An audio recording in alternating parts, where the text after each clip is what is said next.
We will change it to class 3 to see if this bike can go 28. You're just getting more power, more acceleration. Uh-oh, starting to run out here. I'm gonna have to call it. We will see just how much it helps or doesn't help to pedal up a large hill. This is the TENWAYS Wayfarer, a bike that prioritizes comfort more than we typically see. It has a wide saddle, suspension seat post, adjustable stem, swept back handlebars, an air suspension front fork, and it has the biggest screen I've ever seen on an e-bike. It has both a cadence and a torque sensor. In this review, I'll walk you through step by step all the components, then we'll take it for a spin and see how the bike feels and performs. And finally, I'll wrap things up with the key considerations. But first, let's take a closer look.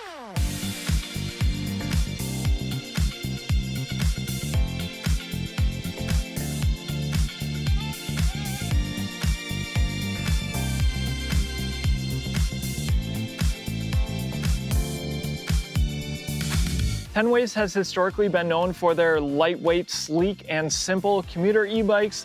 They also have a mid-drive option, but the Wayfarer really prioritizes being a premium cruiser e-bike. Current pricing is $19.99, though you can find up-to-date pricing down in the description. Also, if you decide to make a purchase with TENWAYS, it helps support the channel at no additional cost to you. Thanks so much for your support. It's offered in 2 different colors, Meteor Gray and this really nice Sapphire Blue. They've taken a one-size-fits-most approach with the frame, only offered in a step-thru for riders 5'4" up to 6'3". I'm 6 feet tall with a 32-inch inseam, and my wife is 5'5", and she could still fit. It has a max payload capacity of 264 pounds, and the bike is IPX6 rated. Fully equipped, it weighs in at 66 pounds. Let's dive into the rest of the components. You get Star Union hydraulic disc brakes. Those are paired with oversized 203mm rotors, and that's front and rear. The front wheel attaches with a through axle. The tires come from Kenda, 27.5 by 2.6 inches wide, and they're a mixed terrain tread, so certainly capable of doing some light off-roading. Metal fenders front and rear. It's an air suspension front fork, so you can dial it in for your weight. Make sure you use a shock pump on this. You can lock the suspension out on the right side. This is what you can expect. There's nice cable management. The front light runs off the main battery. Running light in the rear. It does go brighter when you brake. And then you have turn signals left and right. The adjustable stem allows you to bring the handlebars up to you for a more upright riding position if you prefer.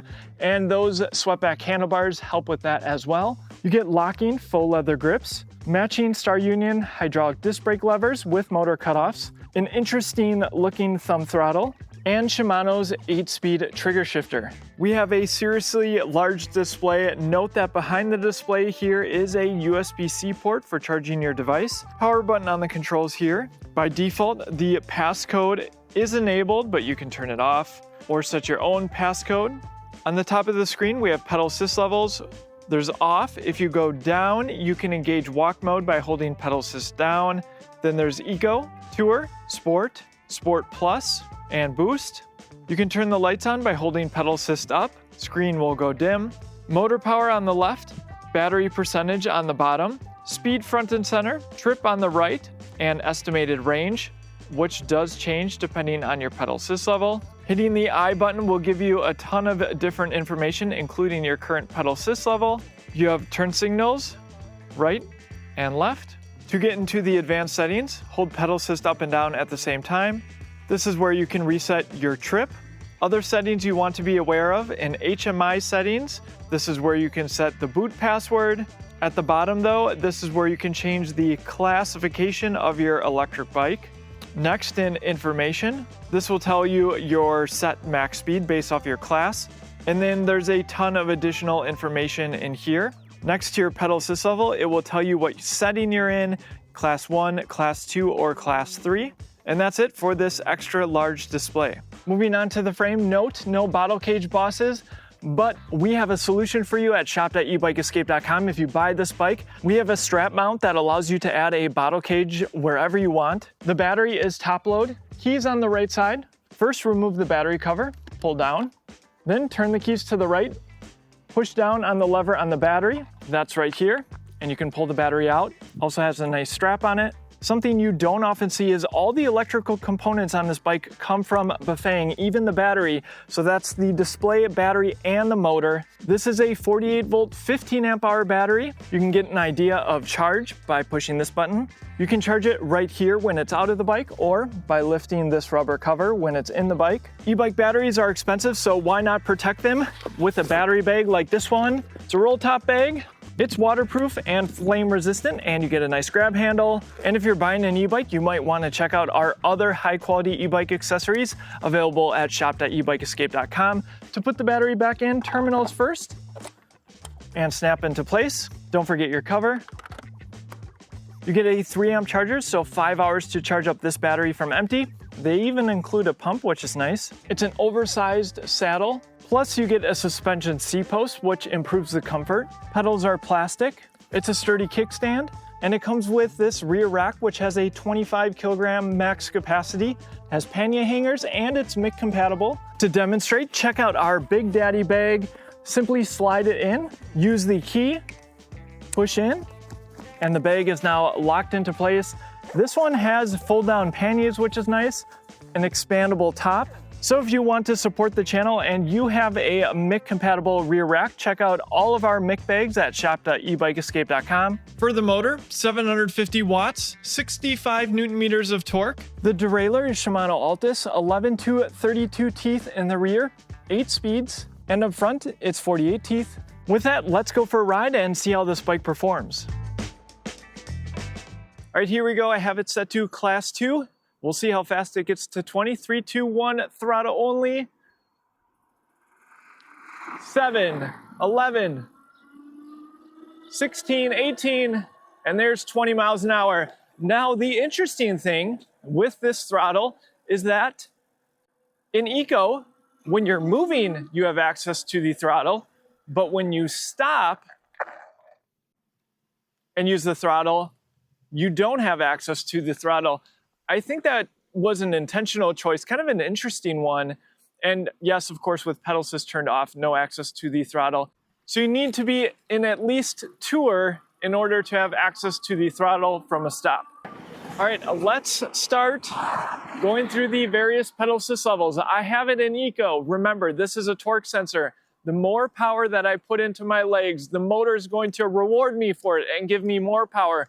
Of course, you still have all the pedal assist levels that give you more power the higher you go as well. And in Eco, second gear, nice and easy, 8 miles an hour. I actually really like that Eco keeps you at a lower speed. Some of these torque sensors really give you a lot of power easily. So a little bit more power from my legs. I'm getting up to 11, 12, going third gear.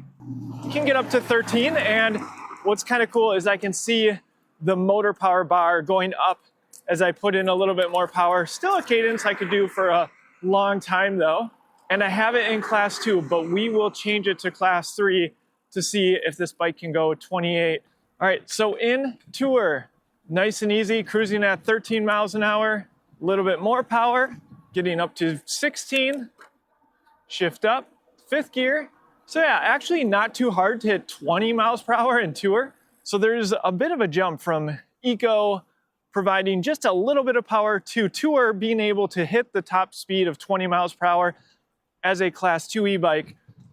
So I imagine you're just getting more power, more acceleration in sport and onwards. Going against the wind a little bit now. So in sport, 20 miles an hour. All right, next we are in Sport Plus. And yeah, it's just easier to get more power from the motor. I'm not even going to bother going into boost just yet. Let's change this into class 3 mode. I have it in Eco, cruising nice and easy at 12 miles an hour. So you might get slightly more power in class 3 mode, not 100% sure. All right, I have it in Sport class 3. All right, there's 20 very easily.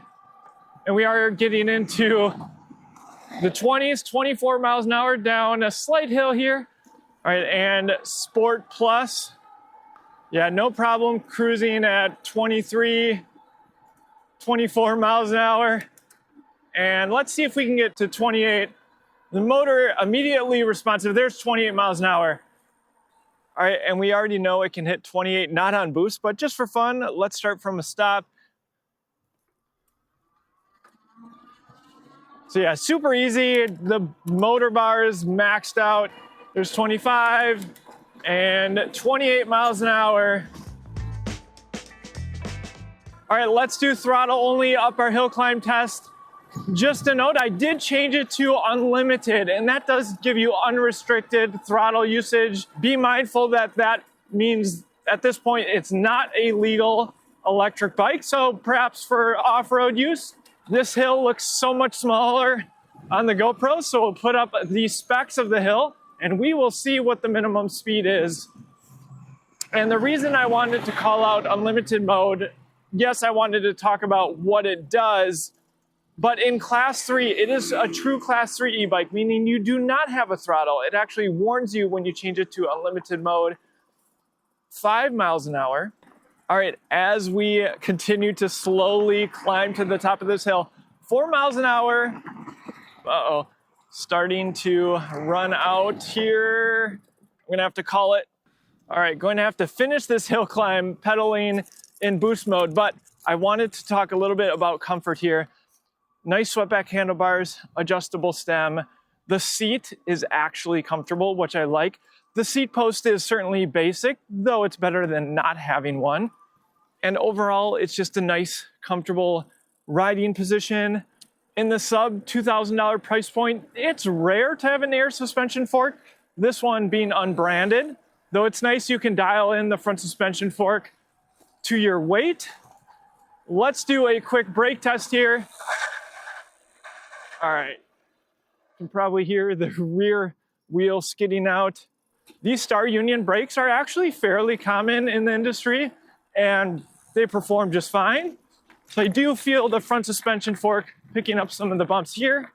All right, I'm going to shift all the way down, and we will see just how much it helps or doesn't help to pedal up a large hill, given what it did on throttle alone. I'm in first gear in Eco, and I'm pushing pretty hard on my legs. Let's see if we get relief in Tour. A little bit there, 6 miles an hour. I imagine most people would want to go up. Remember, this is a worst case scenario. There's Sport. Definitely see the motor bar much higher than it just was. Still want to stay in first gear though. Let's go into Sport Plus. Not a huge difference. Let's go into Boost. All right. So this is a bike on hills that more than other e-bikes, you probably just want to put in boost and you probably want to stay in first gear. But remember, you also have that throttle. So if you just want to guarantee that you're getting full power from the motor, and actually this is much better. As we saw with the throttle only test, it was much slower, but I'm not even putting in that much effort. And we're going 8 miles an hour up the steepest part of the hill where it was 2 miles an hour and then I had to stop. So that is the difference that pedaling makes. All right, with that, let's get into the key considerations of the TENWAYS Wayfarer. Cruiser e-bikes are all the rage these days, and brands are catching on that most riders want a bike that has all the things. So how did TENWAYS do? Let's break down the pros and cons of the Wayfarer. At its current price of $18.99, it falls right in line with, or maybe slightly lower than, other fully featured e-bikes on the market. Remember, you can save a bit on your purchase by using our discount code down in the description. First off, TENWAYS nailed the main touch points: swept back handlebars, an adjustable stem, and a comfy seat paired with a suspension seat post, albeit a basic one. It's a very comfortable ride. The massive screen is something I'm a big fan of, and I love anything that makes a bike easier to use. Worth noting is this bike works with Apple Find My, which is a great bonus. You can also connect your bike via their app to track your ride and unlock the bike. The settings are a bit limited right now, but there's definitely potential there. Moving to the battery, the top load setup is a great touch. It's a 15 amp hour battery, which is about average, perhaps slightly above what we typically see. Riders should easily be able to get 30 miles of range on the high end in the highest pedal assist level using lots of throttle, and perhaps more than double that if you're conserving battery in eco. And that battery is so much easier to remove and put back, though keep in mind you do have to deal with the extra battery cover. While unbranded, the air suspension front fork adds a lot of comfort, and the wider mixed terrain tires give you some extra confidence for light off-roading. We're starting to see more brands opt for MIC compatible rear racks, but it still isn't a given. So I'm happy to see one included here. It's also rare these days to see name brand parts across the board, but TENWAYS fully embraced Bafang components for this build, including the display, battery, motor, and I'm guessing the controller as well. Rounding out the components, the hydraulic disc brakes provide really good stopping power. Next, the riding experience. Riding on flat ground, the bike feels powerful. Eco mode is great for cruising, and once you bump up the pedal assist, it's pretty easy to hit those higher speeds. However, I personally would have liked to see the assist level spaced out a bit more, or for TENWAYS to allow full customization of each level. That's something that's becoming much more common these days. A few things to consider. There are no bottle cage bosses, though you can easily solve that with an accessory from the eBike Escape store. TENWAYS also went with a one-size-fits-most frame, which means some riders will unfortunately be sized out. Finally, we did have the display freeze on us a couple of times. A quick restart fixed the issue, and TENWAYS is already helping to ensure this gets sorted out. If this review helped you in your buying decision, please check out the links in the description before you buy. Using those links is a free way to support the channel, and I really appreciate it. I want to hear from you. Are you considering the TENWAYS Wayfarer?